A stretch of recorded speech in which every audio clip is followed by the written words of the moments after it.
Hi guys, ಏನು ಸಮಾಚಾರ? ಎಲ್ಲ ಚೆನ್ನಾಗಿದ್ದೀರ? ಇವತ್ತು ಹೊಲ ಹತ್ರ ಬಂದಿದ್ದೆ. ಏನಪ್ಪ ವಿಷಯ ಅಂದರೆ, ನೆನ್ನೆ 5ನೇ ಗ್ಲಾಕ್ಸಿದ್ದು ಮೆಣಸಿನ ಗಿಡ ಹಾಕ್ಬೇಕಲ್ಲ, ಹಂಗಾಗಿ 5ನೇ ಗ್ಲಾಕ್ಸಿದ್ದು ಒಂದೆರಡು ಸಲ ರೋಟ್ರಿ ಓಡಿಸಿ. ನೆನ್ನೆ ಮಧ್ಯಾಹ್ನ ಎಲ್ಲ ಚೆನ್ನಾಗೇ ಬಿಸಿಲು ಬರ್ತಿತ್ತು. ಸಂಜೆ ಮೇಲೆ ನೋಡಿದ್ರೆ ಸರ್ರಂಗೆ ಮಳೆ ಬಂತು. ಆಯಿತು. ಆಮೇಲೆ ಪಾಪ ಸುಮಾರು ಜನ ನೆನ್ನೆ ಭತ್ತ ಎಲ್ಲ ಕುಯ್ದುಬಿಟ್ಟು ಗದ್ದೆಲೆ ಬಿಟ್ಟಿದ್ರು. ಇನ್ನೇನು ಅದೆಲ್ಲ ನೀರು ಪಾಲೆ. ಓ ದೇವ್ರೆ, ಯಾಕೆ ಬೇಕು ಅಂದಾಗ ಮಳೆ ಬರೋಲ್ಲ, ಬೇಡ ಅಂದಾಗ ಸಾಯುತ್ತದಾಗಿ. ನಾವು ಮೆಣಸಿನ ಗಿಡ ಹಾಕ್ಬೇಕಲ್ಲ, ಅದಕ್ಕೆ ಈ ಹೊಲಕ್ಕೆ 2 ಸಲ ರೋಟ್ರಿ ಓಡಿಸ್ಬಿಟ್ಟು 5ನೇ ಗ್ಲಾಕ್ಸಿದ್ದು. ನೋಡಿದ್ರೆ ಮಳೆ ಬಂತು. ಏನು ನಮ್ಗೇನು ಪ್ರಾಬ್ಲಮ್ ಇಲ್ಲ, ಯಾಕಂದರೆ ಇದೆಲ್ಲ ಬೇಗ ಕರ್ಗೋಗುತ್ತೆ, ಕರಗಲ್ಲ, ಗೆದ್ಲಿಡ್ದೆಲ್ಲ ಇದಾಗೋಗುತ್ತೆ. Congratulation brother. ಆಮೇಲೆ ವಿಡಿಯೋ ನೋಡ್ತಾರೆ ಹಳ್ಳಿ ಕಡೆಯವ್ರು ಯಾರೋ ಬೈಕೋಬೇಡಿ, ಹಳ್ಳಿ ಹುಡುಗರು, ಹಳ್ಳಿ ಕಡೆಯವರು, ಅಗ್ರಿಕಲ್ಚರ್ ಮಾಡೋರೆಲ್ಲ. ಯಾಕಂದರೆ ಏನು ಯಾರು ಬೆಳೆದಲ್ಲೇ ಇರೋದನ್ನ, ಯಾರಿಗೂ ಗೊತ್ತಿಲ್ದಲ್ಲೇ ಇರೋದನ್ನ ಇವನೇನು ತೋರಿಸ್ತಾನೆ ವಿಡಿಯೋ ಮಾಡಿ ಅಂತ.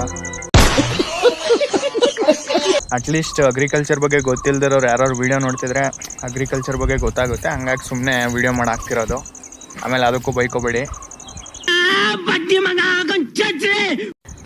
ಜೋಳ ಮುರಿದು ಬರೀ 2 ಸಲ ರೋಟ್ರಿ ಹಾಕ್ಸಿ ಒಂದು ಸಲ 5ನೇ ಗ್ಲಾಕ್ಸಿದ್ದೀವಿ.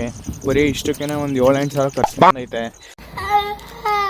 ಇನ್ನು ಮೆಣಸಿನ ಗಿಡ ತಂದು ಇಲ್ಲ, ಏನೂ ಇಲ್ಲ, ಇಷ್ಟಕ್ಕೇ ಎಷ್ಟೊಂದು ಖರ್ಚಾಗೈತೆ.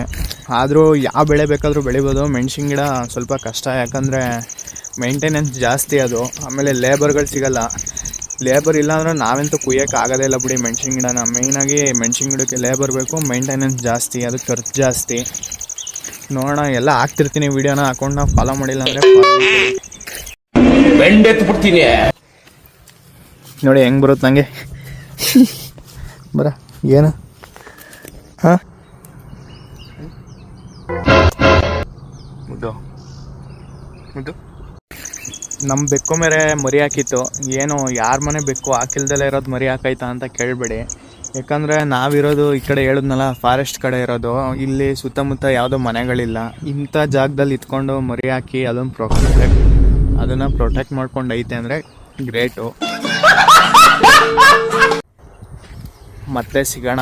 ಅಕೌಂಟ್ನ ಫಾಲೋ ಮಾಡಿಲ್ಲ ಅಂದರೆ ಫಾಲೋ ಮಾಡ್ಕೊಳ್ಳಿ.